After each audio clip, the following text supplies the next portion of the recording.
Good evening, everyone. My name is Bhagirathi Mohan, and I'm the Chief Conference Producer at ET Edge, a Times Group initiative. I would like to welcome you all in joining us at the session of Money Gurukul Series 2024, which will be spanning across 15 cities.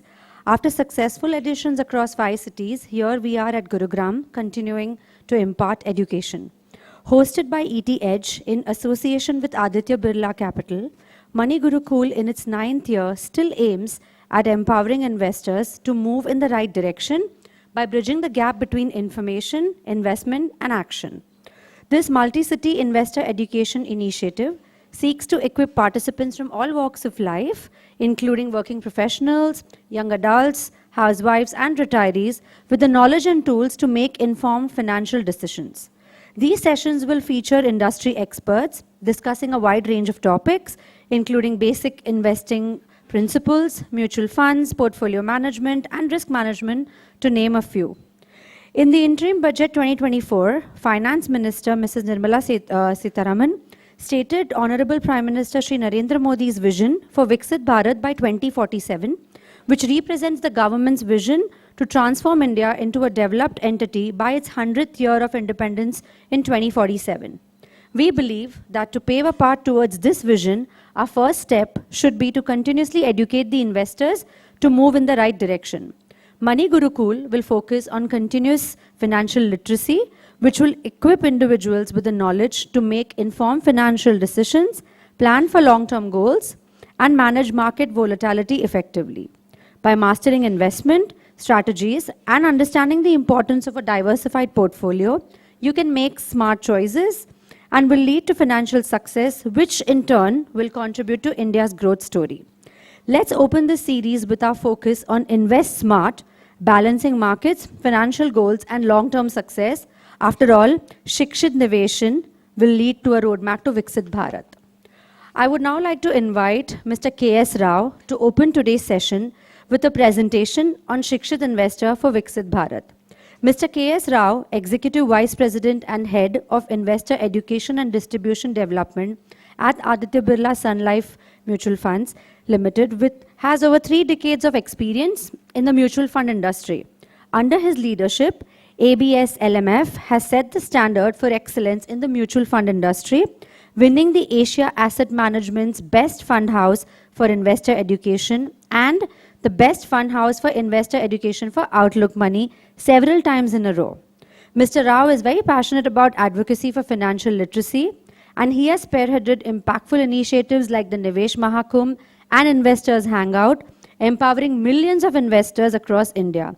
Mr. Rao is an alumnus of IIM Kolkata, a certified executive coach, and holds multiple advanced degrees, including an MBA in finance and a postgraduate diploma in portfolio management and chartered wealth manager from AAFM.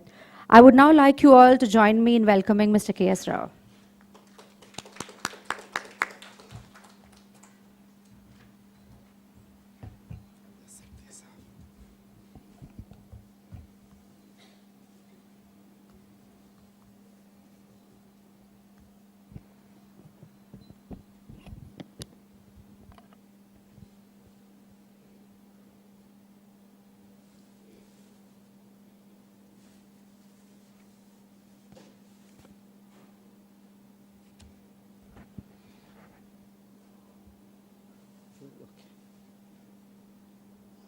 Thanks, Bhagirathi, for this introduction. Thank you so much.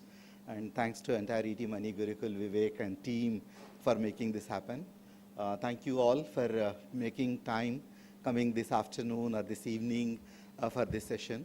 And it's going to be a brief session, but after me, you have the best of the lot available to you, Mr. Surya Bhatia and Mr. Deepak Jain. And it's like, incidentally, you would have seen from their qualifications more than the organization at this point we are representing there. One from Mani Pathshala, second is from Academy of Financial Management, American Academy. Means, this is going to be truly a Gurukul for us. And we are at Gurugram. and it is a Gurukul for us. It means, we are going to getting back to our basics of learnings, basics of the teachings. When markets are volatile, it's always it's the duty of the market is to be volatile. And for us to understand, getting back to the basics, reiterating the basics, reinforcing the basics is the most important part of us. And incidentally, we are in such a wonderful business hotel called Clarence, and we are in the ground floor. Probably we need to be a little grounded when we go to the school, and we can go up after with some clarity with the wonderful speakers around. I think, I will just create a context on your chairs. There is nice cue cards are there. Any questions you have, you can please keep writing. We can provoke some questions. Then we have best of the speakers available. It's I always call Surya sir authority on the financial planning, and our Deepak Jain is a moving encyclopedia and wealth management. Means, you got the best of the both worlds, and we can get the best from both of them. And incidentally, it's I come from Aditya Birla, and we have a Surya Bhatia. When we worship, yesterday we had Chat Puja, that is praying to the Lord Surya for giving all that energy and benefit. Today we are into the right space, and this is the first session after Deepavali, lighting of the lamps, and inviting and invoking Goddess Lakshmi. I have with me Deepak Jain. Probably we have a wonderful combination to connect the dots and make the things happen, and to look at this the broad understanding. It's basically, however we are investing, how strong you are investor, you are good, you are a first time investor, or you are a very learned investor. And it's a time for us always to go back, relook what we are right, what we are wrong, and get into that direction where I can make my money work for me rather than I work for my money. I know that's the whole intention, and we are very glad with ET now. This is over. I think this is 2015. We have 9 years with the Money Gurukul we have started, and incidentally you have seen Money Gurukul that it's a logo MONEY. There is a 1, O is not O, but it is a 1 rupee coin. And when we designed, when the first session is happening, that is the day the rupee symbol rupee got a symbol for the first time. Otherwise we used to write RS and all that stuff, and we got a rupee got a symbol. And the same day we were also adapting some schools in Karnataka. We do this program called My First Finance Lessons for the school students. On that day we asked one of the girls, I think it's a class 5th, we asked them how you define money. And most of us we say MONEY. This girl was smart enough, and she said, she got up and said, this 1 rupee coin which is showing there, that defines me, how that money need to be defined. We didn't understand what this girl is talking to us. She said slowly, it was in Kannada, in local language, that 1 rupee, if I am getting in the market now, if it is available, if I go and spend, I will become a spender. If I go and invest, I will become an investor. If I go take back home and keep it in my locker, I will become a saver. That is exactly that money, how it works, whether you are a saver, spender, or investor. Let us decide how that Gurukul can come. I believe the statement on Mahatma Gandhi, what he said once is, we need to live a life as if I die tomorrow, but you need to learn as if you live forever. Probably this learning should be unending, and when especially in the markets, the changing dynamics we need to look at. There is a quote which I recall, it's a Jim Rohns who said, all of us, we are good at formal education. Formal education will help us to get our living, we get a job. But financial education will make us rich, so that, we can continue with this. This is all intention, and before I go forward, give me a minute. My system got hanged. It has got hanged. Sorry for the technical issue. Which problem I can? Maybe it's a long time. It's now. Thank you. There is no slide changer. I'll just work with this. And we come from Aditya Birla. This is only one slide which I speak about our company. After that, nothing about my company. It's like we just completed 30 years into this wealth creation business. Today, we manage little around 4 lakh crores. And for us, it's always we believe. It is a philosophy at Aditya Birla Group is, it's like, whatever we do, how we are enriching the values of the lives of the people. Then that is the right way. It is not the business. Business happens, but the purpose is enriching the lives. We are in the business of wealth creation, and this is where we are in. And then it's like this. Sometimes some of us here, we always come very learned. I have my colleague Lalit, and some of us, we learn every day, but we feel something is missing. And some of us, we feel everything. I think Mr. Warren Buffett who said is, if I know everything, then there is something wrong with us. After you know something, there is something we need to learn more. That's where it's going to be an unending. And in the investment knowledge, we need to be, every time we need to get updated. If some of you who have read the data of SEBI, the investors who are invested in, those who are not invested, those who are in the business of trading, the F&O's business. What is the number of amount people would have lost in the last 2.5 years in F&O market, retail investors? Any ballpark number? It is roughly around 1,80,000 crores. And in the current financial year, the total loss amounts to little over 60,000 crores. This is substantial. We were in Chennai, myself, Vivek, we are all there in Chennai for Money Gurukul. We met a guy, and this is an engineering final year graduate guy. And he came with his chartered accountant. This year, this guy has filed an income tax return, which is 36 lakhs loss in balance sheet. We asked him, what you do? It is my father's money, and thank God parents are there to support, but that is not the way you need to invest and lose the money. And then he was asking, what shall we do next? Next time something is there, somebody says F&O, please think over, that is not your cup of tea. Next time you venture it, there is no future and there is no option for you. That's the only message we could give it to him. And coming back when Bhagirathi said, it's the Honorable Prime Minister made Vikshit Bharat as his vision. Probably I may have a little difference on Bhagirathi on this. It is a vision of Prime Minister definitely, but it is a mission for all of us, because the Honorable Prime Minister, it is a vision which we all live, which we all create for ourselves. This is a nation which is getting into the prosperity. This is a Vikshit Bharat ki kahani. Vikshit Bharat kya ho sakta hai? Today, I remember in 1991, I was there in UPSC for an interview, and before that in the mains, we always need to write an essay in our economics subject, write about Indian economy. ये हमारी एक आदत पड़ती थी, एक common subject common line से शुरुआत करते थे हम. India is a developing economy is the first letter. ये साल मेरा son is appearing for his UPSC, and probably he is also writing India is a developing economy. Probably next generation, some of you are youngsters, your children in 2047, they will write India is a developed economy. What is Vikshit Bharat is? The changing the narrative of the country. We are moving from the developing to the developed. We are in the path of progress. This is a vision what Honorable Prime Minister has created, and we all work towards it. And this is not just a vision, it's a mission. It's not it's a goal, but it is with a proper plan. Goal with a plan, goal with an action plan, and goal with meticulously planned. If some of you are interested to get the subject more, there is a Vikshit Bharat microsite. In the Vikshit Bharat microsite, there is a 48-page document. The document will narrate little over 10 areas of a development. It is not just finance, but it is about human capital, it is about capital formation, it is about technology development. It is like India is at this India's economy is driven by today innovation. And I was reading a report of HSBC yesterday. It is like the service sector. Though we look at it is already reached a peak, which is expected how it can grow. It's then I was looking at which is the report yesterday. It is about Indian agriculture, how it gets transformed. Today we have technology, we have a sustained process, and this is creating millions of jobs in the days to come, which is in the process which is already started. And the standard of living of the people is going to go up, where you have a labor front, and there is a reforms in the broader labor force demographics, or like it's on the infrastructure, huge investment is on in the country, or the whole financial markets are shaping up. In fact, this morning, if you can see Niti Ayog's chief, what he is talking about, by 2027 we become a third largest economy. This is where the financial markets are shaping up.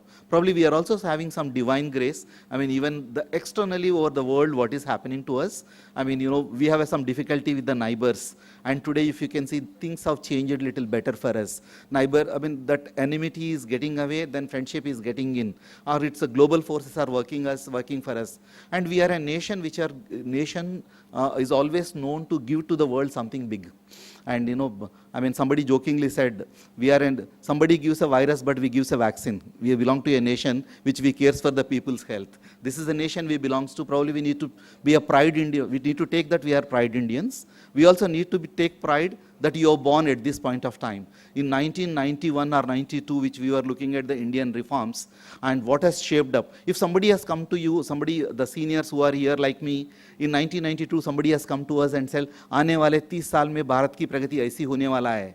Probably we would have put a lot of money, we would have worked a little more harder. And there was roadmap is there, but we are not told, or we were not having the clarity roadmap.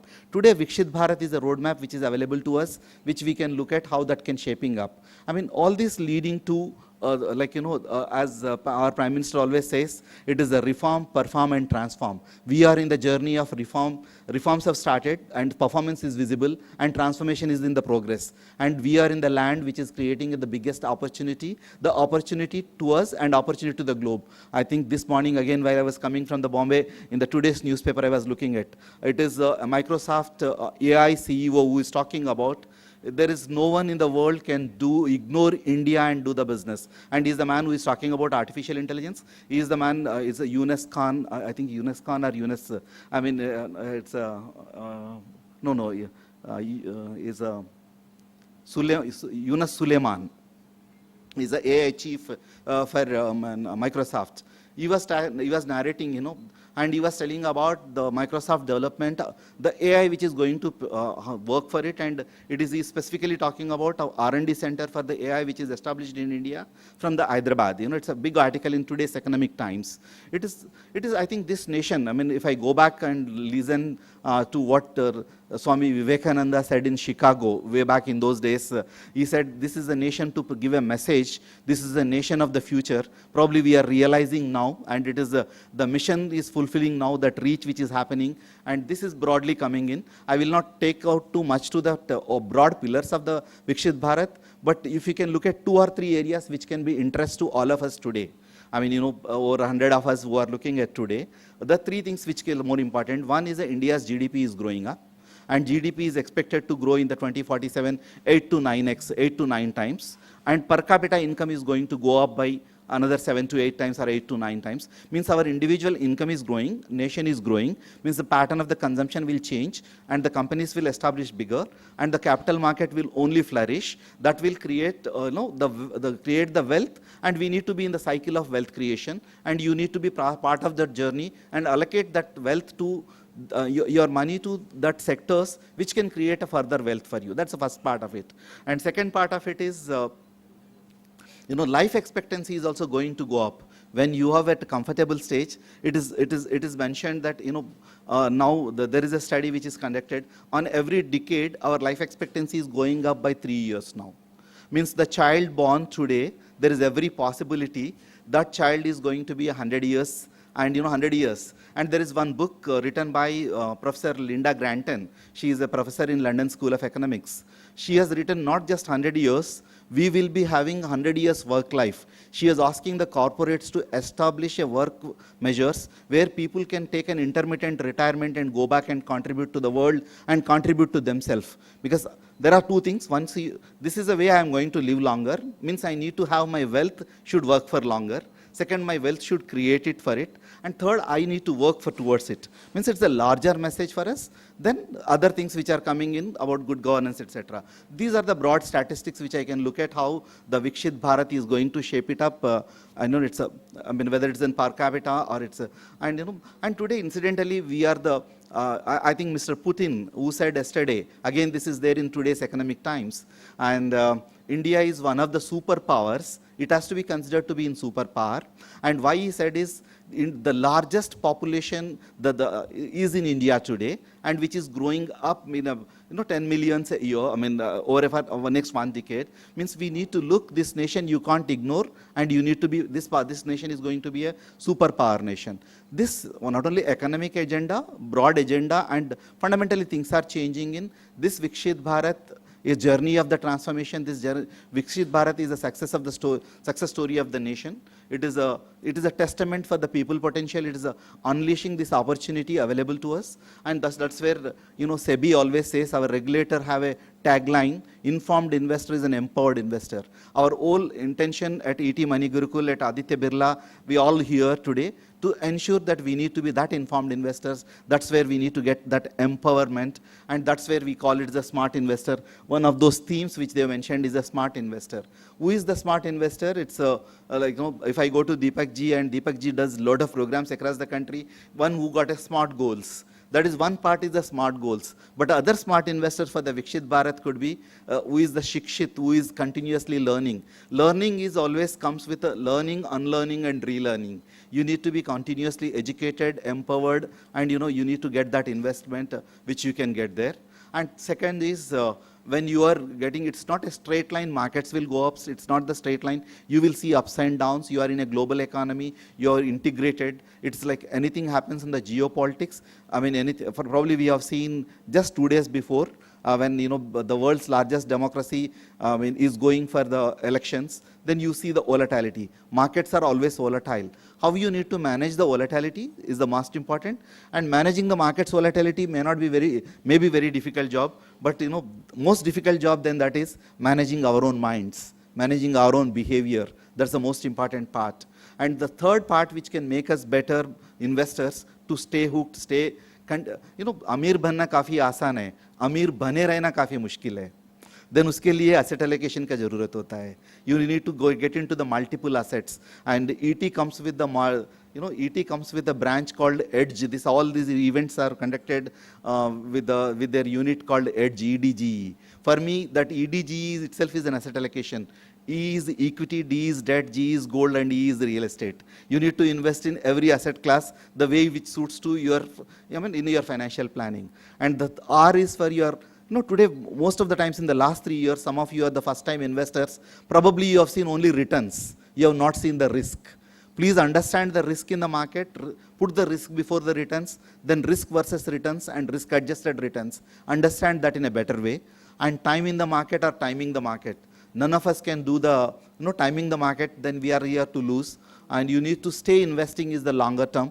How you can become a smart investor is, it's all that you need to do is focus on your financial goals and ensure that your goals are intact. I mean, you are creating your own investment philosophy. What are your goals? Why are you investing? Not just markets are doing well, but it is your goals in your life. And you have a limited financial resources. How you allocate that? Once you have that goals in mind, your allocation is right, then you have a time horizon, then you become that smart investor. This is where the financial planning can work. Here is a small AV before I go.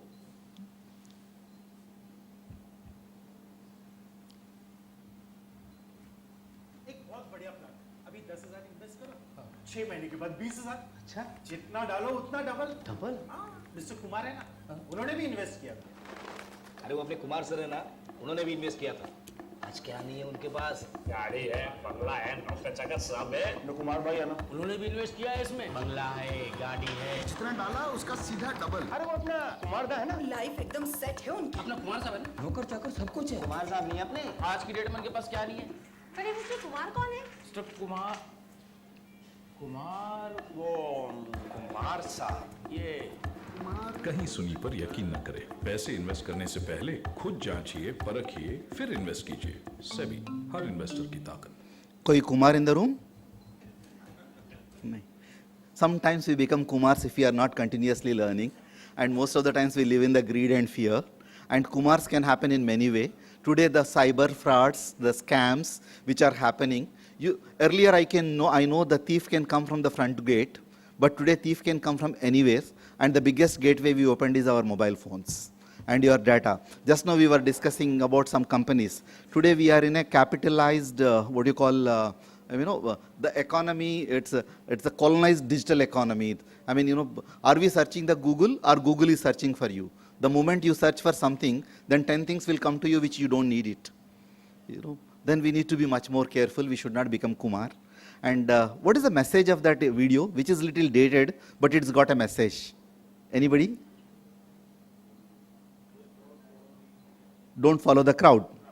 Okay, don't follow the rumors. But there is one hidden message. All the rumors were passed on by the men, but only the women got a wisdom to ask. Right? When you are investing, ensure you discuss with your family. Have not financial goal, but have family financial goals. though that woman got a wisdom to question. I mean, otherwise, everyone can say Kumar, right? That somebody can ask you, who is Mr. Kumar? I mean, that's the best way to look at. And today, at the end of the session, you go back home, you can have those questions, how the financial goal can happen, what is your life goals, how you can become a smart saver to the smart investor, how you can create a wealth, and how the mutual funds are going to help for you, and how you broadly what you need to do. Is it, what are the basic steps we can cover in the next 1 hour? And end of it, we spoke about India's GDP is growing, but you need to focus this evening before you are going back home. Talk about your own GDP. It is not the gross domestic product, but your own goals, your own dreams, and your own plans, what you are going to accomplish. I have your goals, the goals for you, goals for your family, goals for the society, and goals for your wealth. And how money can work for you, how you can make money can work comfortably to you. And this wheel, and you can look at, and this wheel, when you build the castle, that castle is an acronym for me, how you manage your finances. That castle, C-A-S-L-E, cash flow you manage, what you get, where the money is going, and what kind of asset allocation where you are investing your money. How the succession planning, today I have an authority on succession and estate planning, is like somebody in the country has done a great job in will writing to the estate planning, to the succession planning, is Mr. Deepak Jain. We can understand succession and estate today. And the taxation, paying tax is good for the country, but saving tax is good for us. While do the good for the country, but good for yourself. What is that you need to do?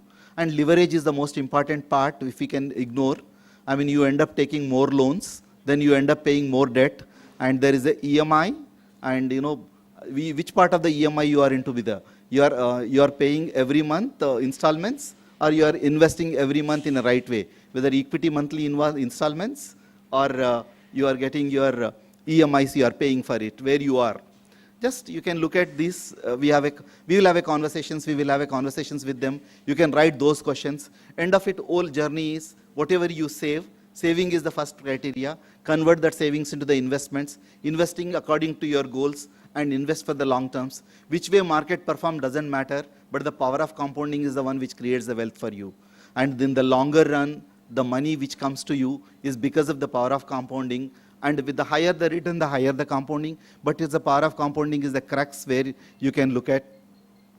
I think with Mr. Warren Buffett investment, he says that there are 2 rules. Never lose the money is the rule number 1. And rule number 2 is never forget the rule number 1. And you need to ensure how that can become. And time is your friend and time is your enemy. You can use it well, and you invest for longer than the power of compounding. And 99% of the wealth, the studies shows, which has happened, only one simple formula: saving more, investing better, I have a patience to wait for longer. It is not that, it's like tomorrow morning. It is like I was talking to a few group of investors yesterday. I was in Bombay for FinTech Olympiad. And these boys, the young boys, and most of them, I mean boys and girls, of course, majority of them were boys. And they said they apply for every IPO. I asked them, what is that makes? No, IPO, the moment it listed, I will sell it. I mean, so far life is good wherever they got it premium. But I told them IPO is not something where you can always, I mean, for them IPO has become instant profiting opportunity. But I say, nahi hota hai har baar, it's somewhere you pay the price for it. And just look at how you can look at.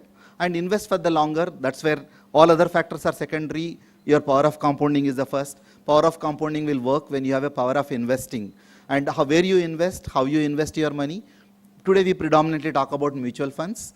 And mutual funds, I always call, mutual funds are the mutual friends for every one of us, because you can invest in whichever the way. You invest in a gold, you have a gold mutual fund. You invest in stocks, you have an equity mutual fund. You invest in bonds, you have a debt mutual funds.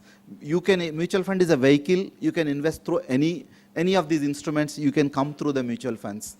And you can have your life goals. You can have your financial goal, convert that into, and end objective for all of us is getting the financial independence, so that, tomorrow, like I can live my life without even my regular income. My salary income can become, is one part of it. My investment income is a passive income which can make me better. And coming back, mutual funds is the easiest way to invest, which is at low cost. I can invest as less as possible. My money is available to me, and it's at most transparent, professionally managed, and it's highly regulated. And this is where, and it gives the risk diversification. And when we spoke about asset allocation, why it is important asset allocation at this point of the time most, when markets are at peak, you need to be much more careful. I come from a city called Hyderabad. I can give you one classic example. We had one, we have this place, its entire city is circular like the way Delhi is. We have one outer ring road. And suddenly there was 100 kilometers the speed limit. And they decided after a study, this 100 kilometer speed limit we increased to 120 kilometers, just 20% increase. And accidents have gone up by 200%. Means, when markets are at peak, you tend to get into the accidents, and that's where you need to put that seat belt. That seat belt is your asset allocation. You need to get that asset allocation right. And what kind of asset allocations? Assets which can grow in value is most important, and assets which can grow in income is equally important. How you can balance it very rightly.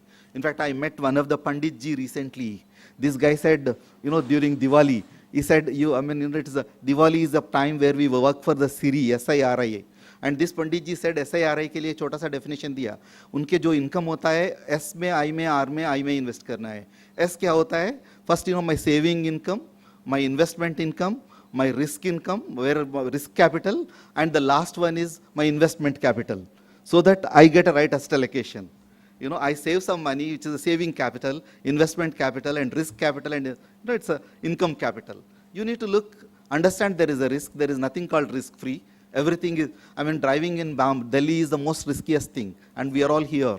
And there is no risk-free investments. You need to mitigate that risk, and diversification is a tool to risk it. And how you can look at, invest according to your goal, invest according to your time horizon, invest according to your risk appetite. And sometimes, we look at equity is very risky. If you are investing in equity for short term, it is risky. If you are not investing in equity for long term, you are in more riskier place.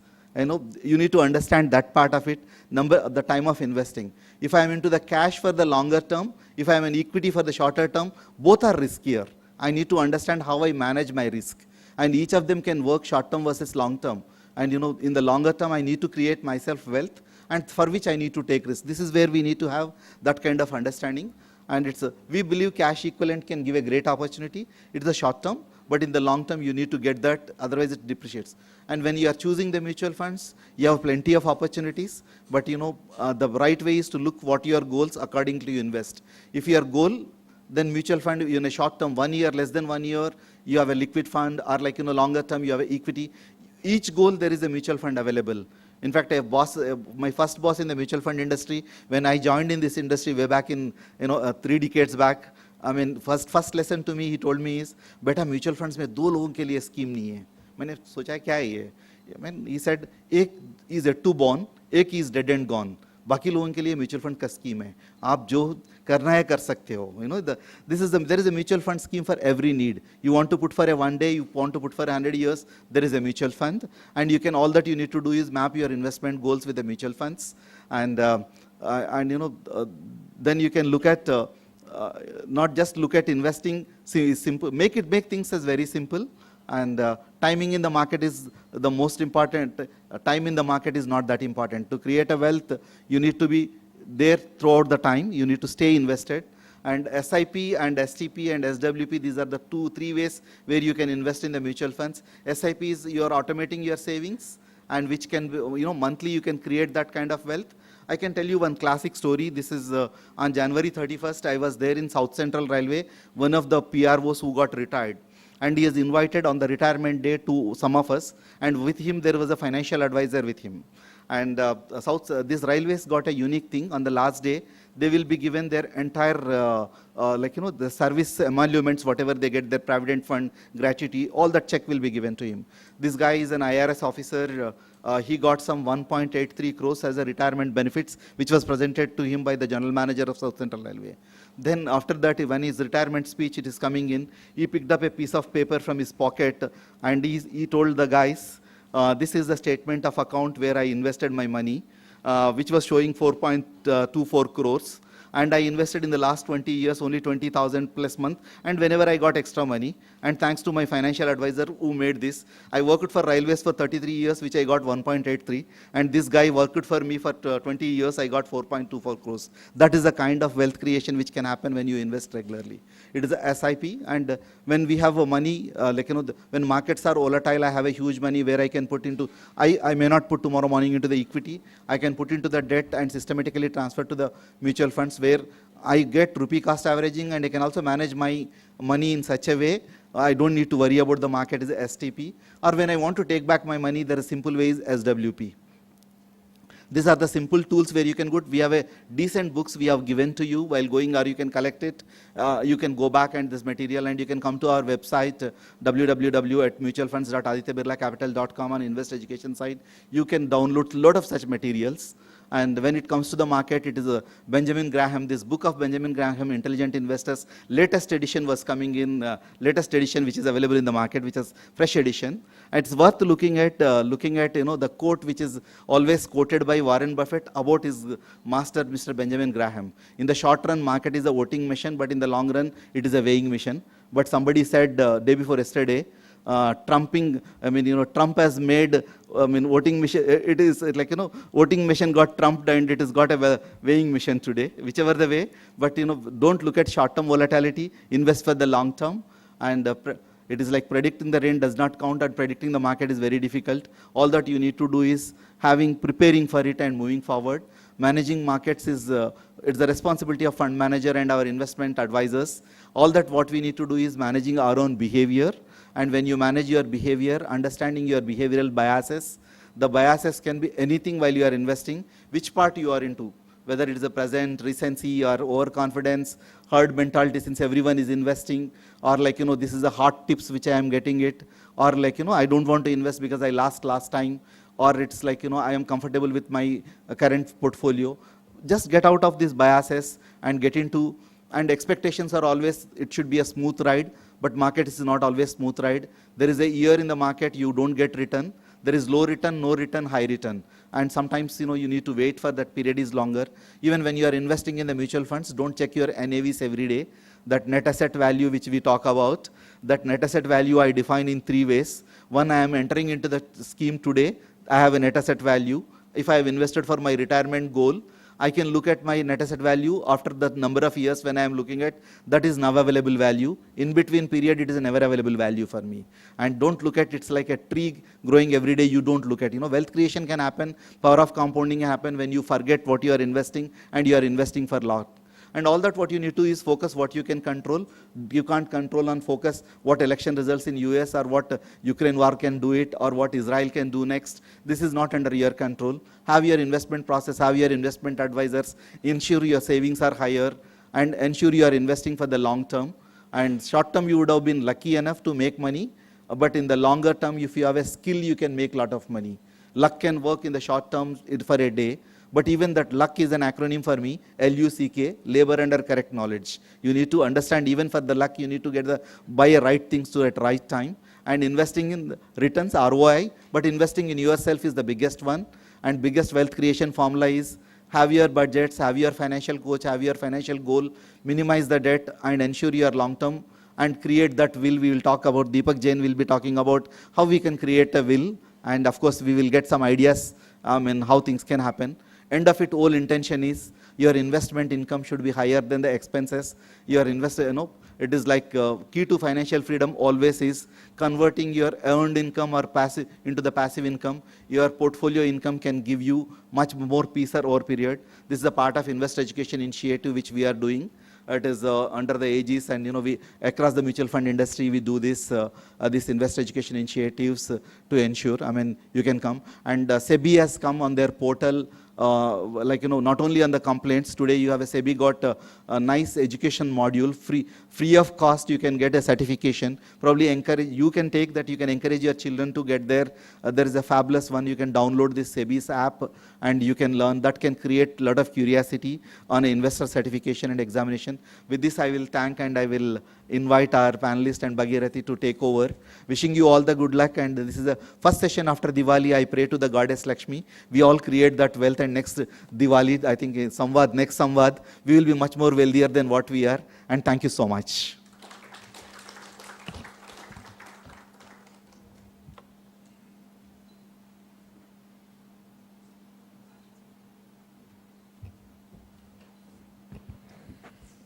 Uh, Thank you so much, Mr. Rao, for that insightful presentation on a Shikshit investor for Viksit Bharat.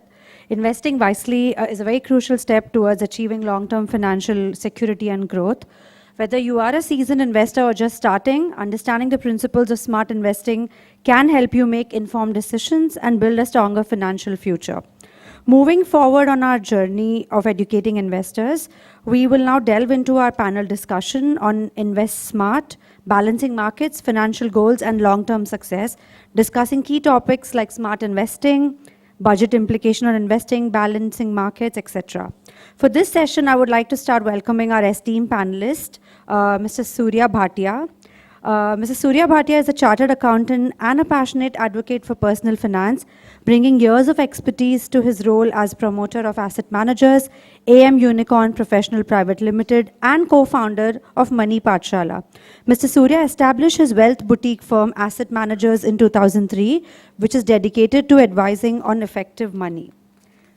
His mission to enhance financial awareness has led him to feature on popular TV shows, including Let's Talk Money on NDTV Profit and Smart Money on Bloomberg, as well as author columns and conduct corporate workshops. Through Money Mile and Money Pathshala, Mr. Surya actively promotes financial literacy on social media, making personal finance accessible to a wider audience. I'd like to welcome Mr. Surya on stage, please. Our next speaker for this panel is Dr. Deepak Jain, CWM CTEP. He stands as a leading expert in wealth management and estate planning with a distinguished career exceeding 25 years. As a founder, director of NextGen Estate Planning Solutions Private Limited and director of the American Academy of Financial Management India, AAFM, Mr. Deepak has been instrumental in shaping financial education and estate solutions in India. Renowned for his expertise, Mr. Deepak has trained more than 1 lakh individuals and 45,000 wealth managers, equipping them with skills to enhance clients' financial well-being. As a prolific author of 26 books covering finance and wealth management, he also captivates audience globally as a dynamic speaker, sharing insights on complex topics with clarity and passion. I'd like to now welcome Mr. Deepak on stage, please. And of course, to join us, Mr. K.S. Rao for this discussion.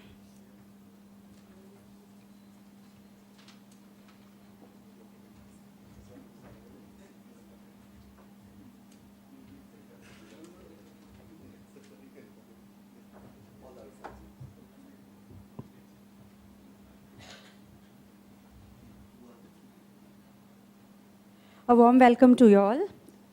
Before we start our panel discussion, can I kindly request you all to use the cue cards which are placed on your chairs to jot down any questions that you may have and pass it on to the ushers. We would like to keep this discussion very interactive, so all those questions will be very helpful. Without further ado, I'll get into my first question for the day, which is for Mr. Deepak Jain, which is, what are the top 3 points to keep in mind to start succession planning?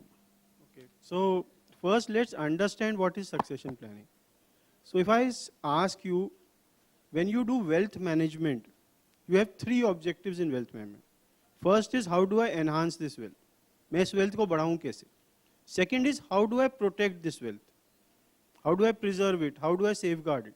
And third is, what happens to this wealth after me? Now what we are talking about is what happens to this wealth after you. Right? That is succession planning. That's basically estate planning. Now when you start doing your estate planning or succession planning, first thing you have to find out is, what do you own?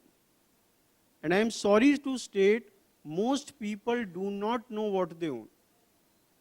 If I ask you to create a list of all your assets, you might include your physical assets, land, building, machinery, etc., gadgets, your financial assets, shares, mutual fund, bank accounts, etc. Would you be including your mobile phone number as an asset? Your email ID as an asset? Your relationships as an asset? Your social media handles as an asset? You have a YouTube channel, is it an asset? So first thing is, know what you own. It is very difficult knowing what you own. You need an expert, you need somebody to guide you to what you own. Then you find, what do I want to happen to these assets after me? Who should get it, when, and in what form? That's the second decision you take. Third, how do I ensure it is transferred as per my wishes and desires? And let me be very clear saying that all of us think that estate planning is limited to creating a will. It's absolutely false. There are many more documents and ways to ensure that your estate planning is complete. During the course of discussion, we'll discuss that. But first step is know what you own. Second, what do you want to happen to these things? Third, how do I ensure it gets transferred to the right people at the right time in the right manner? Anything to add there? Anything to add there? Yeah, I think he's.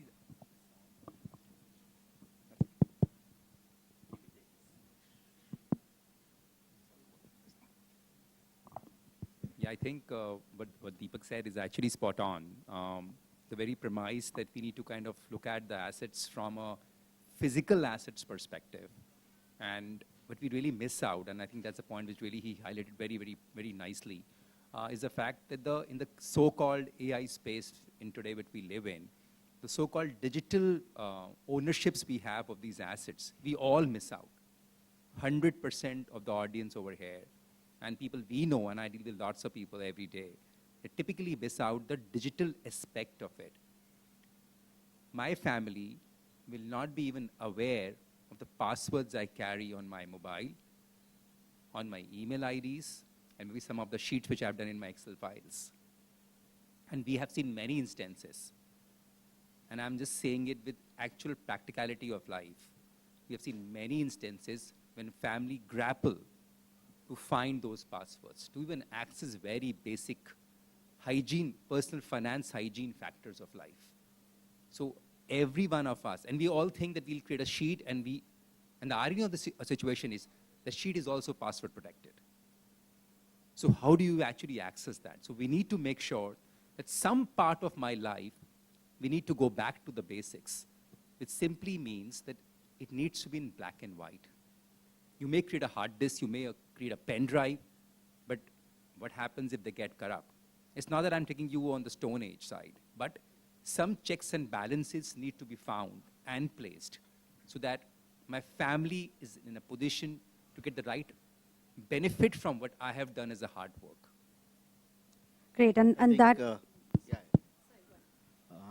I really watched both of them what they said. I want to narrate one small incident which has happened in my own office. A colleague of mine, she was as young as 22 years. During COVID, one of the days, she lost her father, and after same week, she lost her mother, and she got the only to stand by his uncle, and unfortunately, even she has lost the third person. And the whole assets, both the parents are from the IT, and she was not having any money. Entire data is into the systems, and relocating what she had, where she has invested, how to claim that. One is the pain you undergo that your near one has lost. Second is you have entire wealth, but you can't enjoy anything else. This is a very painful part which we could see with our own colleague. It's during pandemic. I think that is the time we decided to have, I think we may have one book called Organizing Your Financial Life. All of us, we can go back, spend some time, look what I own. I mean, as Deepak said, I can write those things, whether it could be a land, it's a vehicle, it's a mobile, or it's an insurance policy. And whom to connect, when to connect, and how to connect. You know, it's something in the eventuality of it happens. In fact, we are doing one during the pandemic, thanks to Deepak. We have done this succession plan, will writing sessions. And recently, when I went to down south in Kottayam, and we met one lady who came, and she was narrating one of the sessions, what Deepak has organized it. Deepak addressed it. Her husband was in defense service, and he's retired from the defense and defense services. And after his session, he went back and he created 2 envelopes at his home.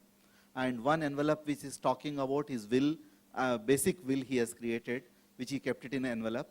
And second one he has created how to claim all the emoluments, including life insurance, whom to meet, including the service, all the service benefits what he is getting, whom to connect, how to connect, and how to claim. There is a second envelope. And he said to his wife, I kept 2 envelopes in that cupboard. In case something happens to me, that time you can open that. And this lady was coming and sharing with us. It was heart-touching to us. And she said, this man has done great thing to me. And throughout the life, he has taken care of me. But the end of the life, he has taken care of at most. I lost him so much, but he has ensured my rest of the life is not miserable. And everything on 2 documents, which made it clear. I mean, that's the power of things when we are doing. When you are thinking of estate planning, when you narrate things, when you write down, that can give a different meaning. Second, I had privilege to travel with Deepak for various programs across. When people started writing estate planning, that is the time when he put it the question, things you own. Suddenly we realize there are 2 things will happen. We realize we are much richer than what we are. And sometimes we realize we should have done much better than what we are capable. I mean, both sides it is possible. It is like, your photograph in Aadhaar, your photograph in Facebook. We are in between what we are. One is very worst, one is secondly, it much more better than what we are. But it's on the social media. It was a story which was there. I thought I'll share it. Great. And that brings me to my next question to Mr. Surya, that can you elaborate on the importance of open and regular family financial conversations? And, what are some ways that we can ensure it's done smoothly? Like Mr. Rao just narrated this story about a woman from her defense background. I think just to take it further forward from there, sorry. I think just to take it forward from, what's been just discussing right now, I think we all say that the real learning starts from our own family. Our parents are our first teachers. And there is no qualm in discussing with them the first start of your journey as far as the money matters are concerned. And let me assure you this, I think most of us will agree on this, at least from an Indian perspective, is the fact that they will never judge you. They're the last people on earth who will judge me in case I do something wrong also.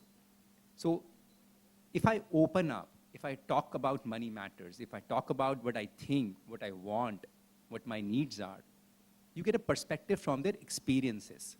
I am not saying that they are the best people to talk about this, okay? But they are the right people to talk about this. Because the advice which you get from your family is sane advice, is without any biases, is filled with enriched with their experiences. And that's what really matters. Once you talk about that, you get to hear back from them. You have an open discussion, open debate going back and forth, will also help you to have a clarity of thoughts.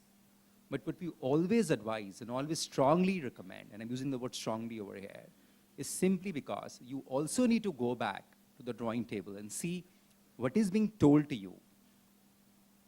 You need to understand that better and have an open conversation. Because ये कहते हैं ना, बातों से बातें निकलती हैं. And that's what we need to realize.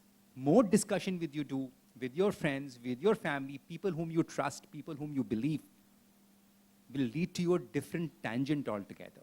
And that's what they always say. That's one reason you need to have a good company also. Why is that? Because the advice you get is sane advice. So the more discussion with you, your family. And then once you have graduated from there, then you need to go more professionally to more people who understand this better, who are the right people for the right job, who are the true professionals in this space, which will actually open up a lot of paradigm shift for you, will help you to understand these things better. But do start it, don't get into that habit of shyness or not talking about this. There's nothing wrong. No one knows everything. I may not know any of the thing actually we talk about, let's say 10 years back, 15 years back. So it's all about learning over a period of time, and that's what we all need to do. Great, great. Very, very well put. Thank you so much. I want to go back to Mr. Deepak, and you mentioned that we will be talking about will and estate planning. So one always thinks that one has time until one doesn't. So can you please stress the importance of estate planning and will writing and your expertise? So let me ask a question to the audience here. How many of you have created a will as on date? One person? One person? Right. Now, by what age should a normal Indian create a will? What is that best average age by which a normal Indian need to create a will? Any guesses on that age? 60? 50? 75? So I do a small exercise here with every of my participants. On a piece of paper, write down your date of birth. All of you would be able to do that? Yeah, I think you all have cue cards, so Yeah. we can use those. And I want to know by what age you should create a will. You have written your date of birth. Now below it, write down your date of death.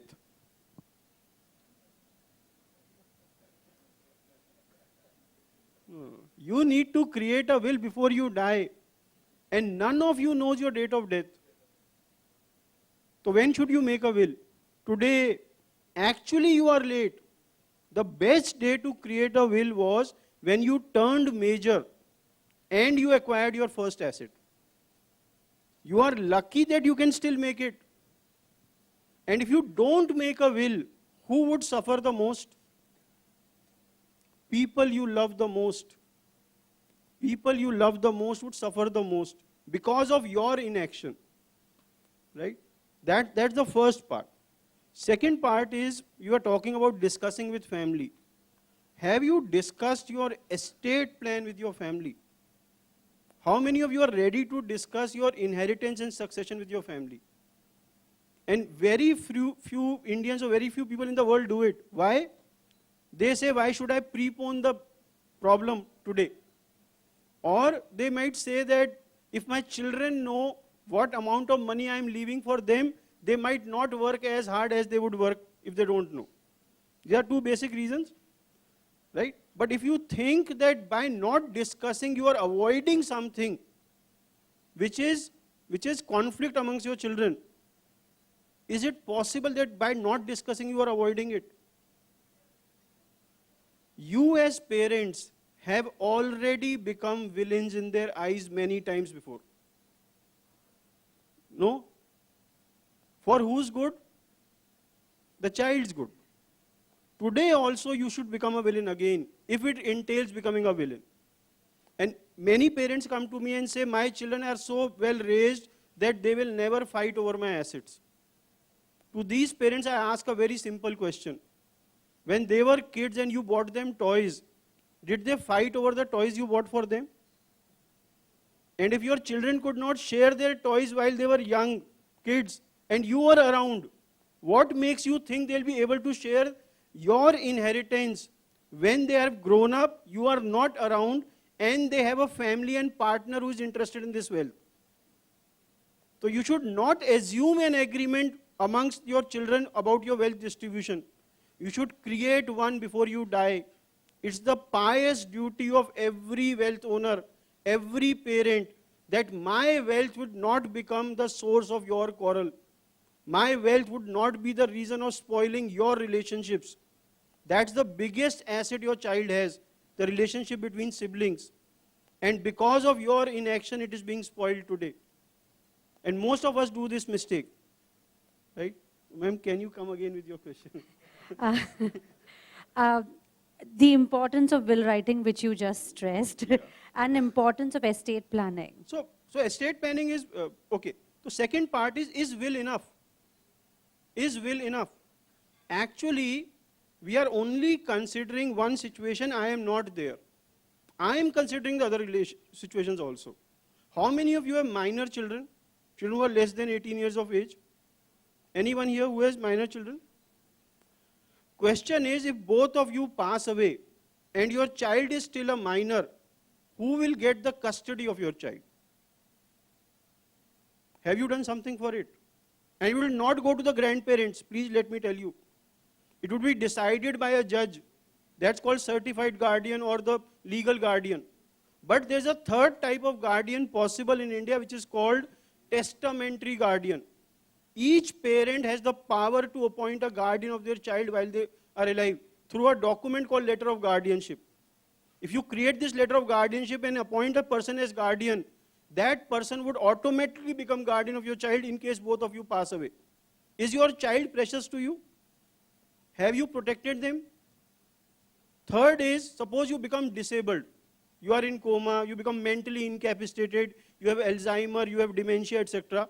Now, under such situations, who would be able to operate your singly operated bank accounts, your singly operated mutual fund folios, your singly owned rented properties where rent is received?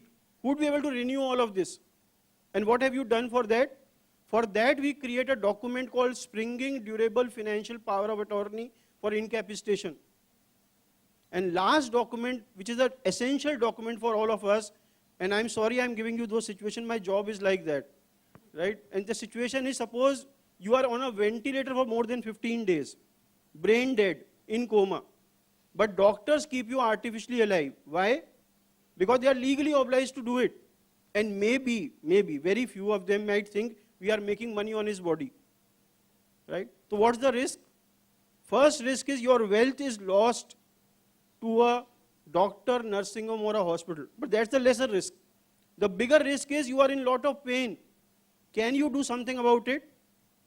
In March 2018, Supreme Court in a landmark judgment said, right to die with dignity is the fundamental right of every Indian. Right? They added it to the Article 21 of fundamental right, where they allowed you to create a document where you can specify conditions under which life support can be withdrawn from you. And that document is called living will. If you create a living will, doctor will have to switch off that ventilator when that condition arrives. Right? So how many of you would have created these 4 documents? How many people you know are aware of these 4 documents? That's why Rao sir said, first learn. Wealth management starts with education. And second is perform. Knowing is not doing. Knowing is not doing. Knowing part, we can make you help. But doing part is yours. Right? That is estate planning for me. And it goes further and further into private family trust and other exotic instruments.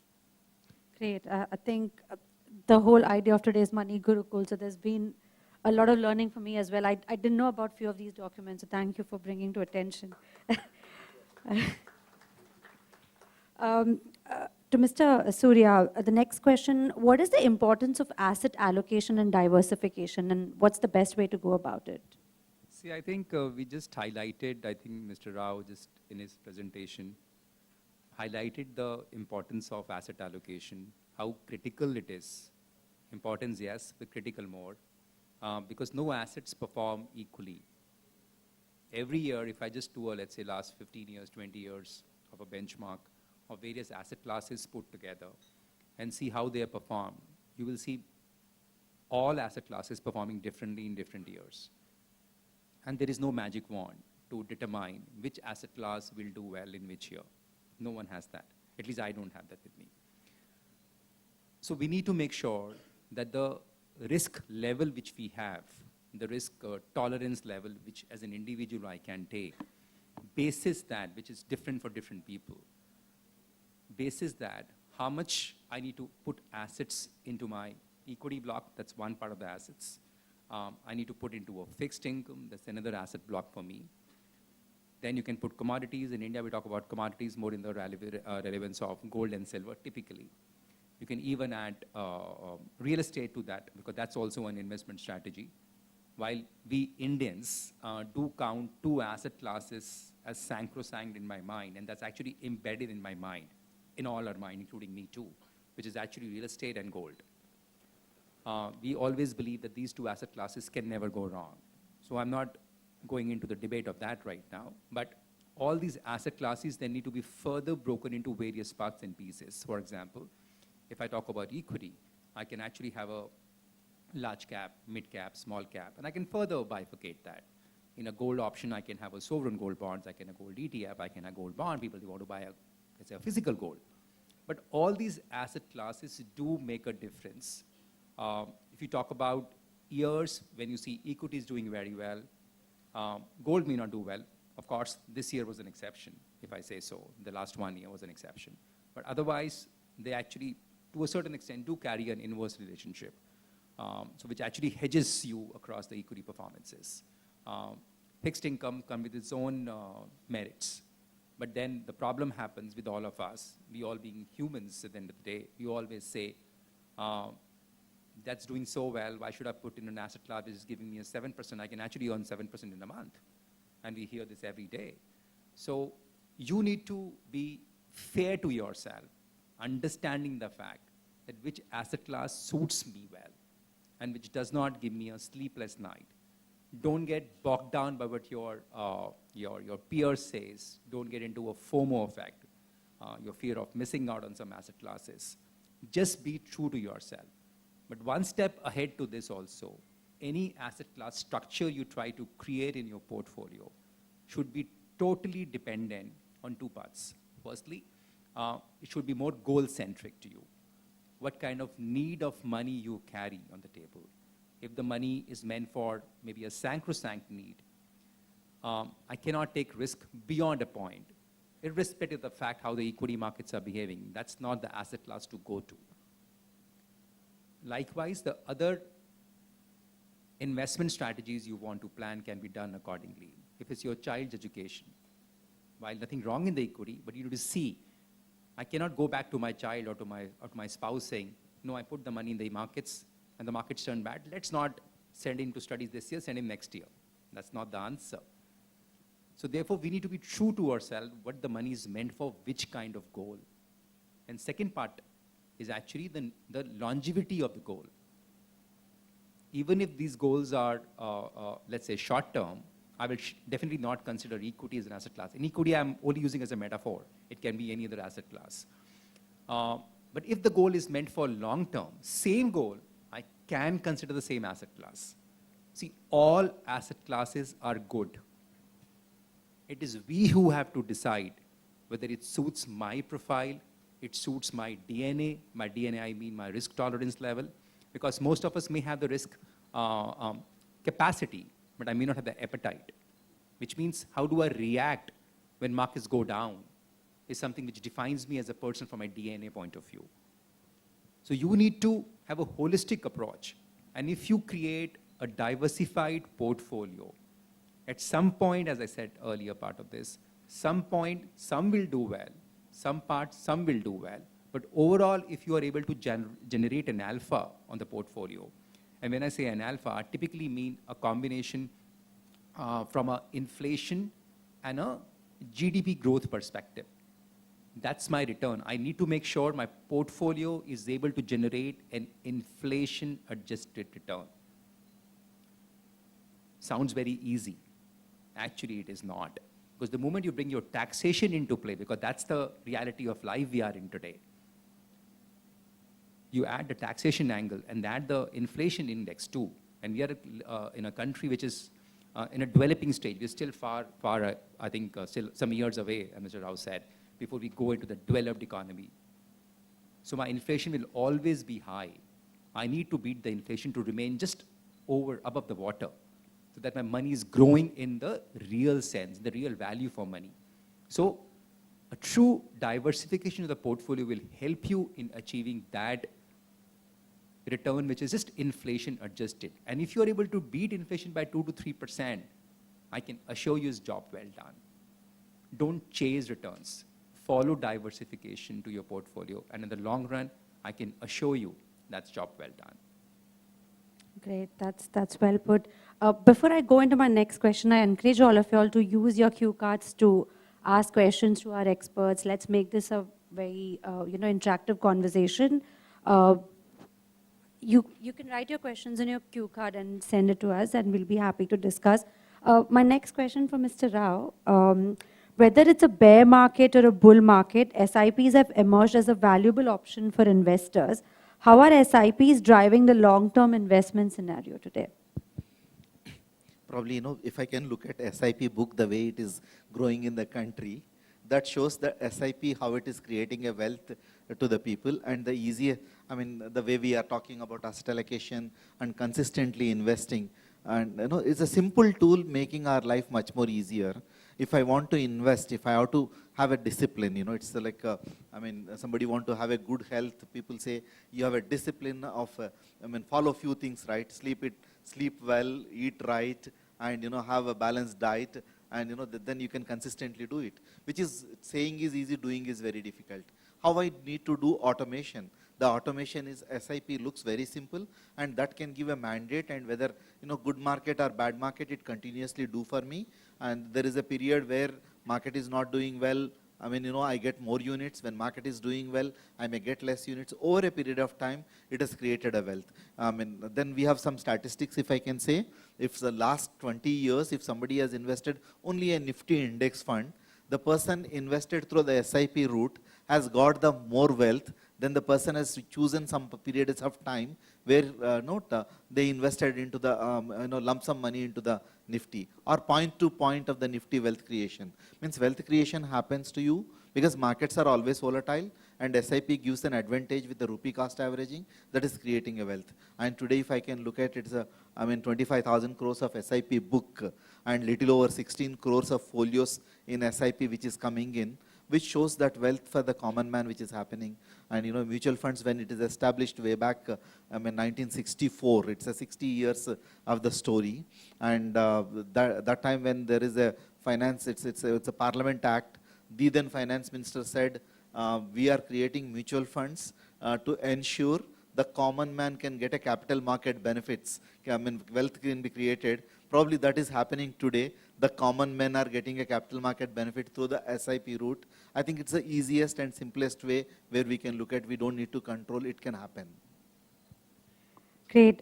We have a question from the audience, and I'm just going to put it open for anyone who wants to take it. How to protect wealth in market downward situations like Corona, etc., where the finances dipped very badly? So any suggestions there? See, I think I just mentioned about the asset allocation, the previous point. I'll just take it further from there itself. If I have done the allocation rightly, as I mentioned, 2 points over there. One is a goal-centric approach combined together with the longevity of the money which I need for.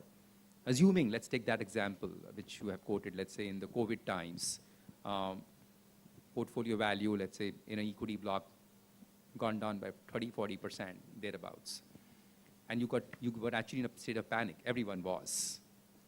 So how do you react to it? One was, okay, let's take the money out. So we got calls, for example, someone called us up and said, markets are going down, what do we do? Let's take the money out, we're all going to die. I'm saying, if you're all going to die, what will you do with this money? That's fine, nothing wrong with this money. But if the money is meant for long term, that's where I'm coming from. The money is meant for long term and is meant for a 5-year, 10-year perspective. And there's still some time away. I think markets have their own journey. And events don't define the market. They will never define the market. Nothing wrong with the company. Yes, you take a setback, everything is closed, you are in like a curfew system.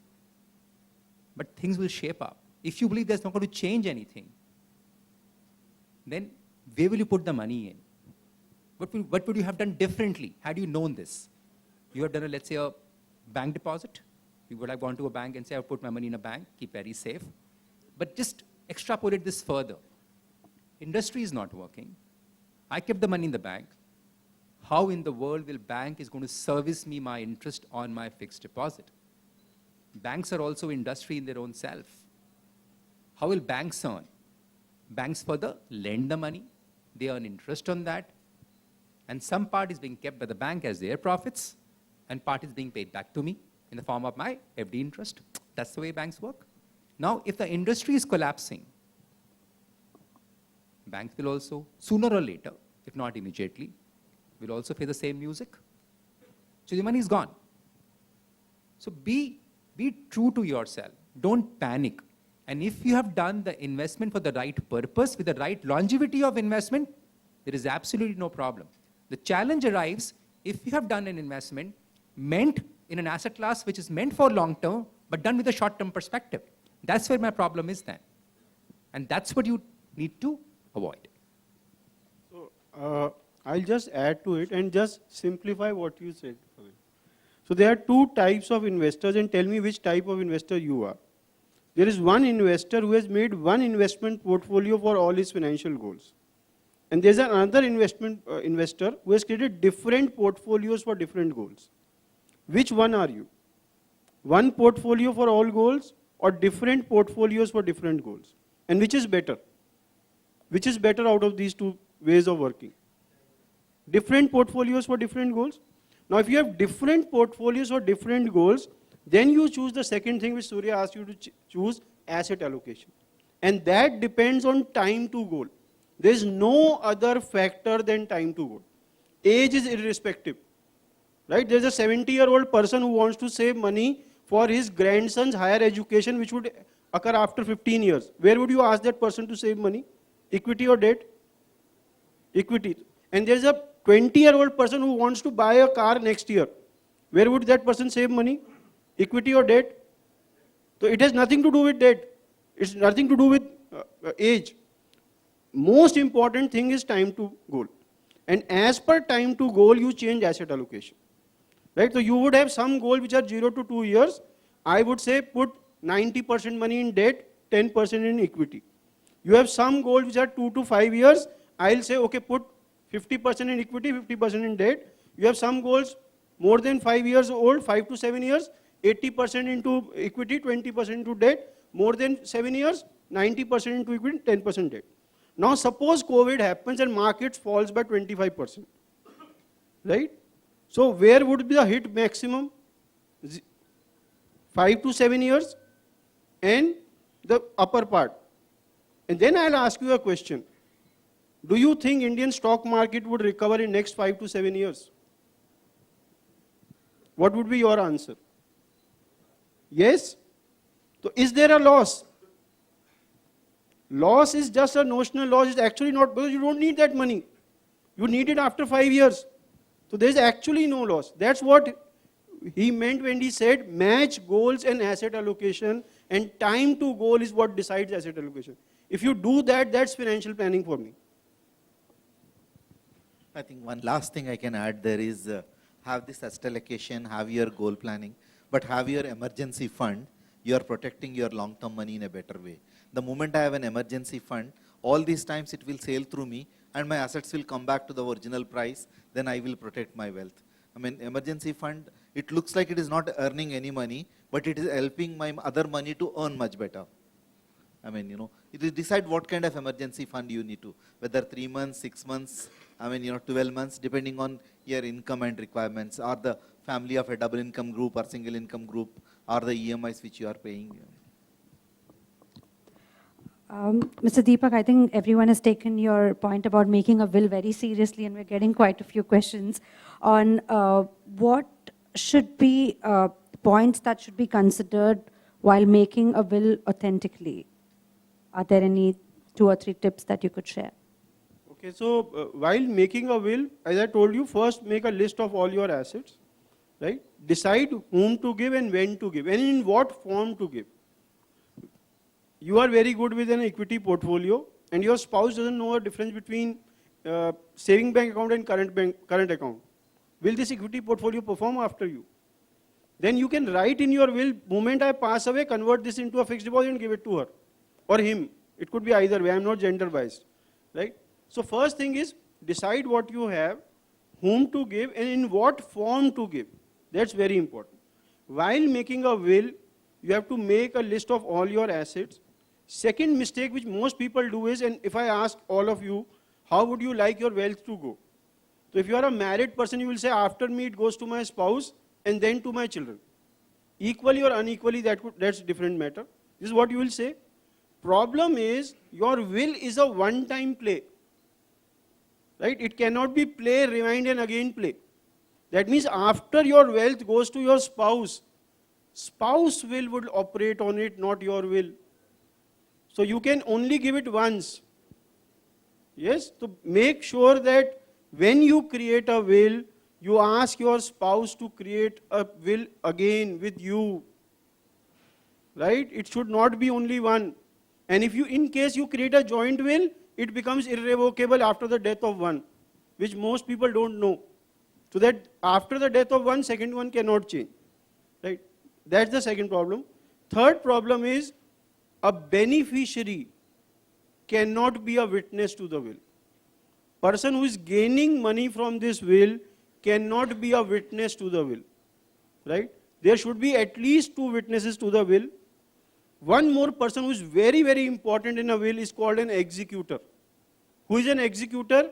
Your after death agent who has the legal authority to enforce this list, this will of yours, implement this will, is called an executor. A will cannot be implemented in absence of an executor. If you do not appoint an executor, court will have to appoint one before it's implemented. And that is called administrator. And we don't want our wills to be taken by our children to courts and then implemented. So please, please appoint an executor. Don't appoint single executor, appoint a successor executor also. My first choice, my second choice, right? Sign the will properly. A will need not be type stamped or registered. That means sitting here, you can create a will on that paper which you are asking the questions, right? You just need to write, I so and so, son of so and so, want to give all my wealth to this person after I die. You sign, get two people sitting with you, sign it on it. It's a valid document. It's a valid document. But should you get it, put it on a stamp paper, get it registered, and do it properly? Yes, you should do all three of them. You should put it on a stamp paper, a 10 rupees stamp paper, just to show the intention was to create a will. You should type it properly and draft it properly, because it's a blank check you are writing for all your wealth. It's a check which operates all your wealth. So any small mistake there would cost your next of kin very, very dearly. In a will, on my death and after my death are two different sentences. On is definite, after is indefinite. Right? Would you be able to think like that while drafting a will? No. So you need an expert estate planner, lawyer or somebody who does will drafting to draft it for you if you think that those are the kind of things you will. Third, get it registered. Very, very important that if you create a will, get it registered, although registration is not mandatory. But if you register it, challenging a registered will becomes difficult. Challenging and winning that registered will is very difficult. You can change a will every time. Will by definition is a revocable document. Even if you write on a will, this is an irrevocable will I am creating, it is still revocable. Your son is forcing you, write a will which is irrevocable, which will never change. Write the same day. And next day change it. Law allows you to change. Right? It's always revocable, it's always changeable. And do not think I will lose control over my property because I create a will. In fact, you gain control over your property even after you die, after creating a will. That's a false notion. Will बना दिया तो मेरे हाथ से control चला गया. Will बना दिया तो death के बाद control आ गया. How many of you would like to control your property from your grave? I would like to do that. Because I would like to protect my wealth for my children, from my children. That's the reason I should create a proper will.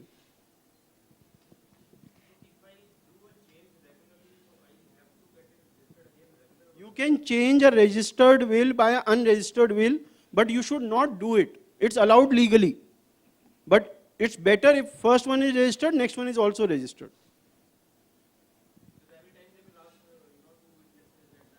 That's okay. You should do that. You should do that. Why not? It's your asset. It's your money. And it's your entire wealth. You have worked whole life for this wealth. Why be lazy on something so important? You work so hard. Let the money also work hard for you.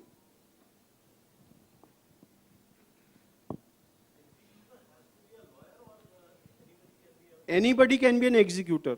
Even a beneficiary can be an executor. Suppose you are giving everything to your wife or your husband. To make them the executor, that's the simplest thing. Control they'll get from the will and ownership they'll get from the will. Both is to the same person. Why complicate things? Great. We have a question from the audience, and I can see a number of millennials in the audience, and they want to know, for those who are beginners in investing or have very layman understanding, what is the starting point for them which not only makes them penetrate the market but also guarantees safe and sustainable returns? See, I really get afraid when I hear this word guaranteed and safe returns. I really get kind of stressed with this point. You want to penetrate the market, if that's the word I can use from here, from this query, and then you want to have a safe and assured return. I think you make me remember my mother. She says, you give me the best of the returns, but my money needs to be safe. I just counter her by saying, you take my money too and give me the same thing. See, it's not possible. The risk and reward goes hand in hand. The risk you take will depend how much reward you get. Now let's take an example. There's a concept called as a risk-free return. Okay? Now, simple base example could be, let's say, your bank FD. If today's bank FD, let's say that's 7% as an example, and we can benchmark it as a risk-free return, assuming banks will do well. So no problems on that. Anything which I try to earn beyond that 7% will carry risk. Even if I target 7.5, why will someone give me that extra 0.5% when the risk-free base is 7? So to earn that extra 0.5% return, my risk level is there. Of course, the risk level will be lower, but the risk will be there. And the higher you go up the ladder on the return expectation, my risk will also continue to go up. Now you may counter me by saying, okay, some of the deposits may offer me 8%, 9%, but let me also tell you, my risk level is also going up in the same proportion.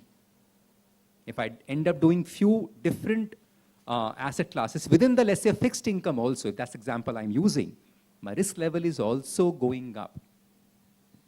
So sovereign debt, that's what I'm comparing with the bank FD today, is my risk-free. So therefore, if you want to look at markets, I go back to the same old boring example I gave. Understand the need of the money, understand the longevity of the money, and then invest. But if you do not want to have that, want to have a safe return, then just understand that, be happy with that 7%. Na? Don't try to chase returns if you don't understand this. Don't copy people just because they are making more returns, or as what they say. We don't know that, okay? As per the SEBI official data which got out, I think a month back, I just heard from someone. More than 90% of people lose money in the F&O market. How many people talk about that? There are 100 people, let's say, investors sitting over here, for example.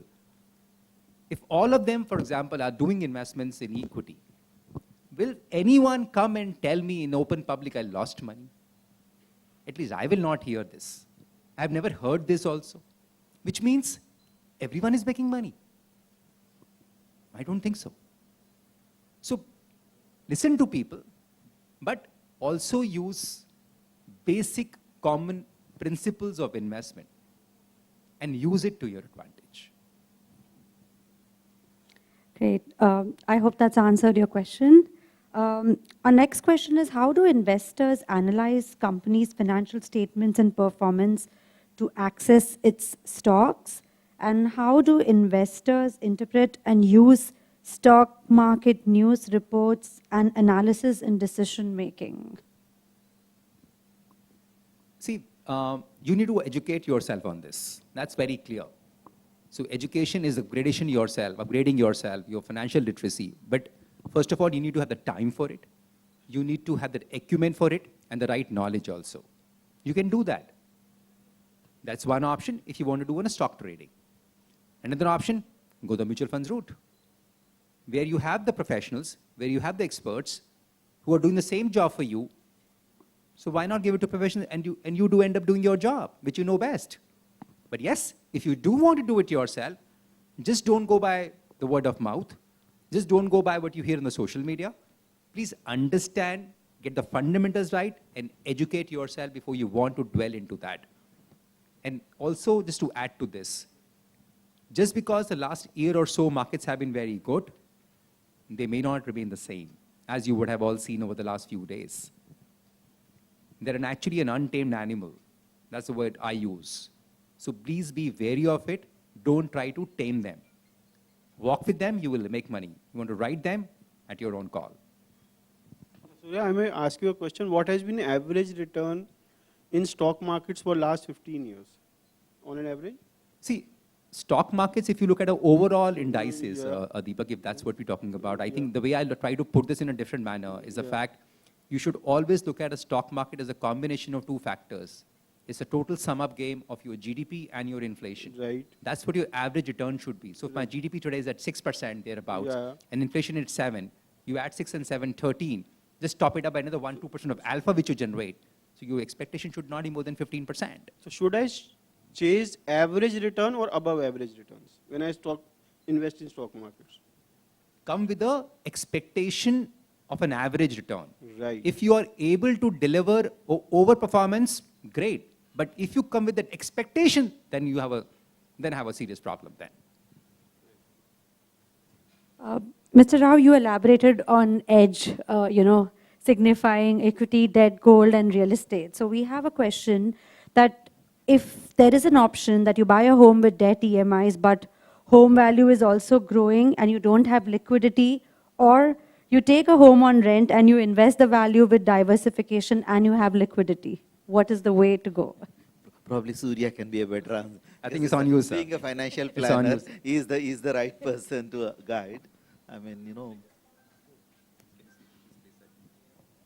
There are two options. One, you buy a home with debt EMIs, but the home value is also growing and you don't have liquidity, or you take a home on rent and you invest the value with diversification and you have liquidity. See, it's all about thinking from your head or from your heart. If I start thinking from my head, it's a no-brainer. I actually end up taking a house on rent.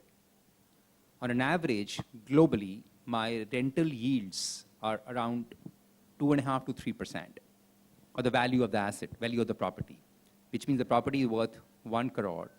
Then my rental should not be more than 25,000 a month. And you can try to use this as a percentage across all the real estate assets. Plus minus 0.5%, 1%, I think the job is well done. But if you start comparing and thinking from your heart, and as I said earlier, that we all Indians supposedly have two issues when you talk about asset classes. One is the real estate and the second one is the gold, when we don't think rationally, where heart takes over. Then we all want to buy a property. But there, again, there are two parts to this. When I talk about real estate asset, one is a residential real estate asset, and second one is an investment real estate asset. So here, we may debate, if I'm buying my first property, which I'm calling it as a residential, where I'm going to stay, my home, if I use that word, which is going to be my home, my family stays there, I will still can say I will try to use my heart more than my head. But when it comes to an investment strategy, and I'm comparing investments from a real estate to any other equal asset class, then you have to be true and judge the investment, whether a borrowing cost makes sense, because there's a leveraging also which you will take. We're not having that kind of money to buy a real estate asset outrightly. So most of us will actually go and take a loan. My loan cost right now, let's say, is 8.5%, thereabouts. I have to earn that to cover the cost of the property, which means the property needs to grow by that much percentage to be equal, and then needs to go further up by a similar percentage to give me a FD equivalent return. Now, if you expect the property to grow up by that much percentage, please go ahead. But the call is yours, because for me, I'm thinking from my mind now. So accordingly, plan it. But yes, rentals are definitely far superior than buying a property. Very well said. Very well. I think we just, as we are moving towards the end of this discussion, we are at Money Gurukul, and I want to understand from you, Mr. Deepak, what is the importance of financial literacy, and how can financial literacy benefit one's financial health? So basically, financial literacy leads to financial health, right? Unless you know it, you won't do it. And what we are lacking is not financial literacy, but wrong financial literacy, right? That's the problem today. You are being served things on the social media which might not be true, right? You take up fancy things, you believe those are true, and you start working on them. So be very, as Surya said, very true. So there's a planner in US, her name is Susie Orman, and she wrote a book, 10 Lessons of Money, where her first lesson says, truth creates money and lies destroy it, right? So And when I first read this rule, I said nothing great about it. We Indians have been the biggest proponent of truth.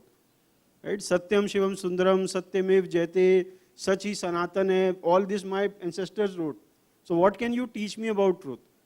So what she meant to say was, if you are truthful about your money to yourself, you would keep on creating wealth. The day you start speaking lie to yourself about your money, you will destroy this wealth.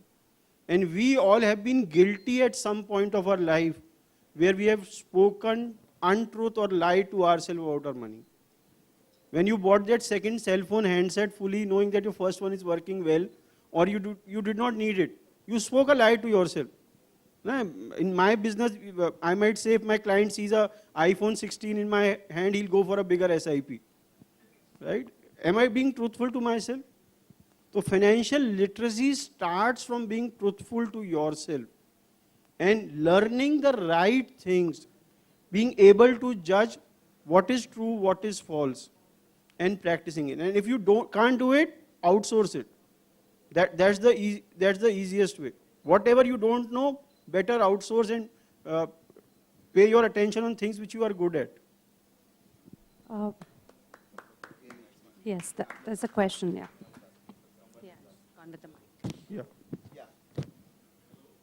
Yeah, please go ahead, sir.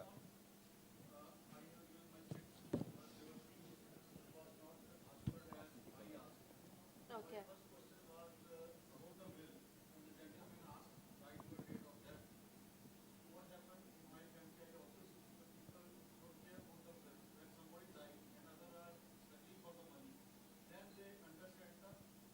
Importance of it, right.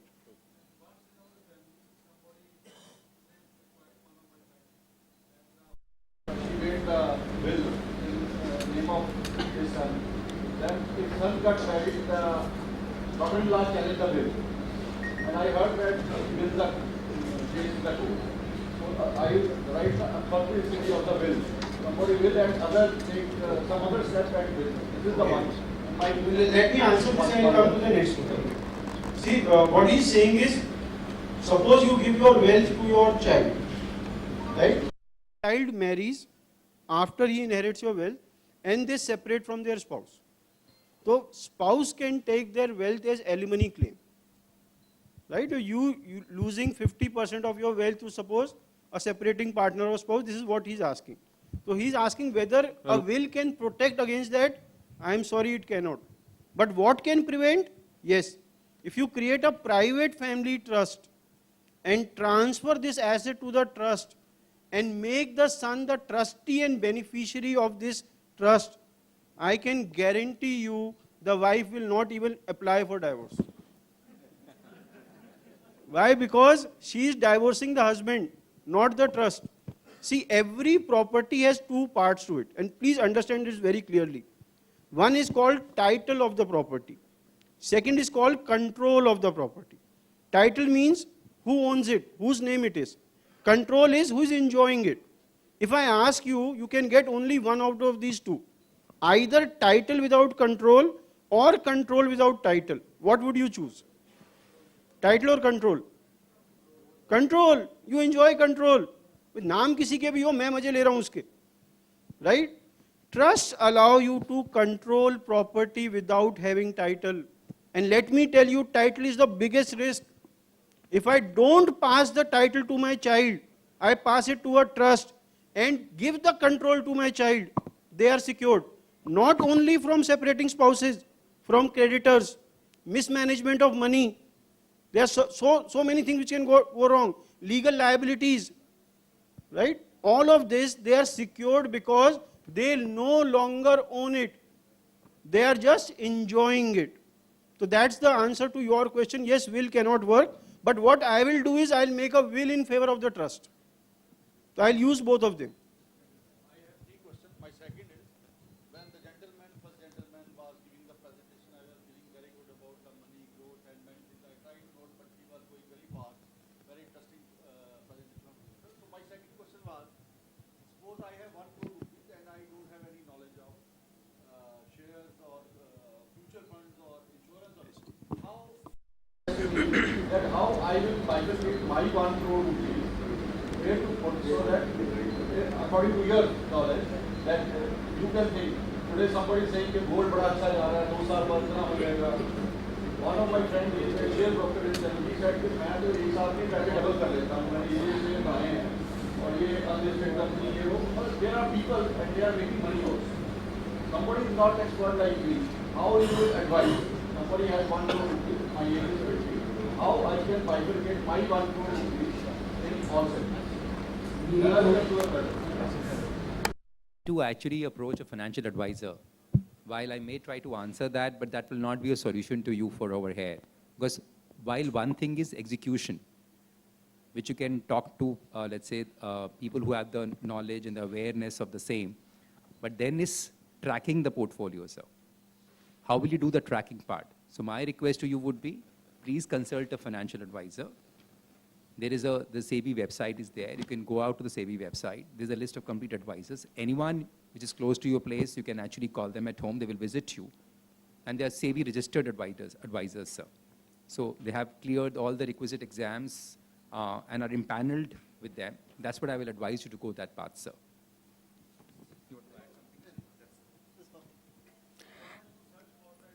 It is not difficult, sir. It is not difficult, sir. But थोड़ा सा तो मेहनत करना पड़ेगा, sir.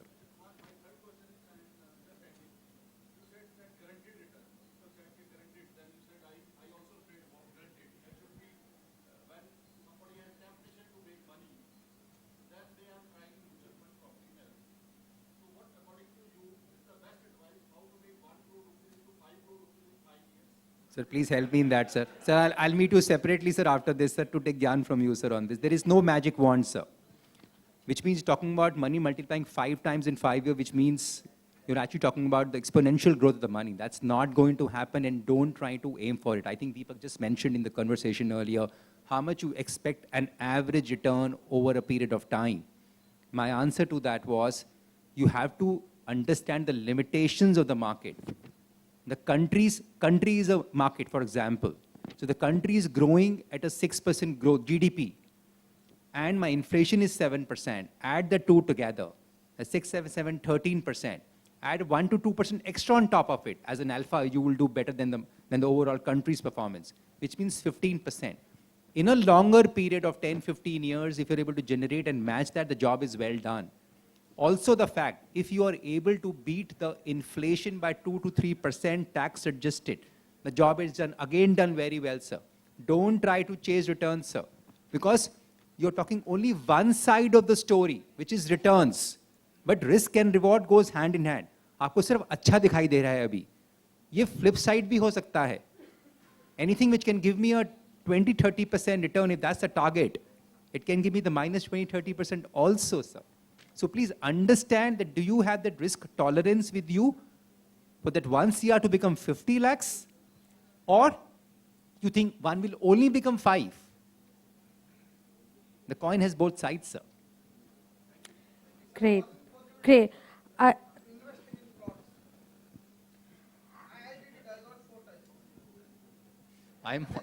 I'm getting recorded, sir, so I'm not commenting on this, sir. Thank you so much. In the interest of time, I would like to thank all our expert panelists. They are going to be available post this session, so you can definitely have a word with them. But thank you so much for your valuable insights. And I hope this session of Money Gurukul will inch you closer to achieving your financial goals. Before we end, I would like to present a token of appreciation to all our speakers today. It's just on its way, but we can probably take our photographs until those come.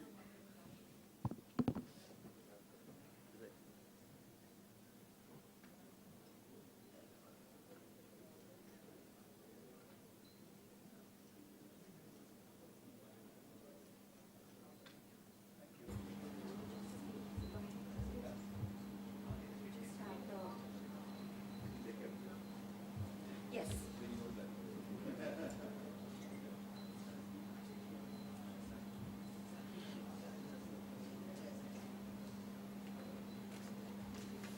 Can give out.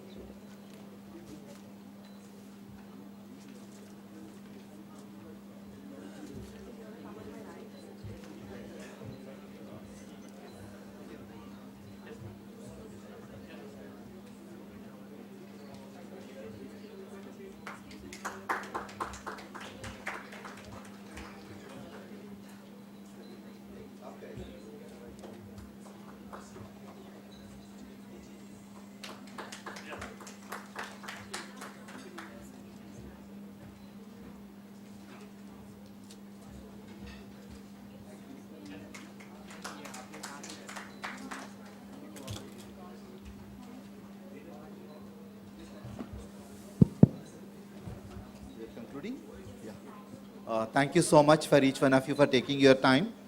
We need to really compliment ET team and especially the Bhagirathi and the Vivek and the Rahul and the entire team, which made all of us to come here. And thanks Bhagirathi for moderating so well. But one thing I would like to say, when she was giving this book to all of us, she said you have to come on the right side and take. What is that you need to do is, when you want your investment book, you go to the right side of the advisor and you can get that right. Then it's on the right side and that's where you can get it. And wishing you all the best. Thank you so much.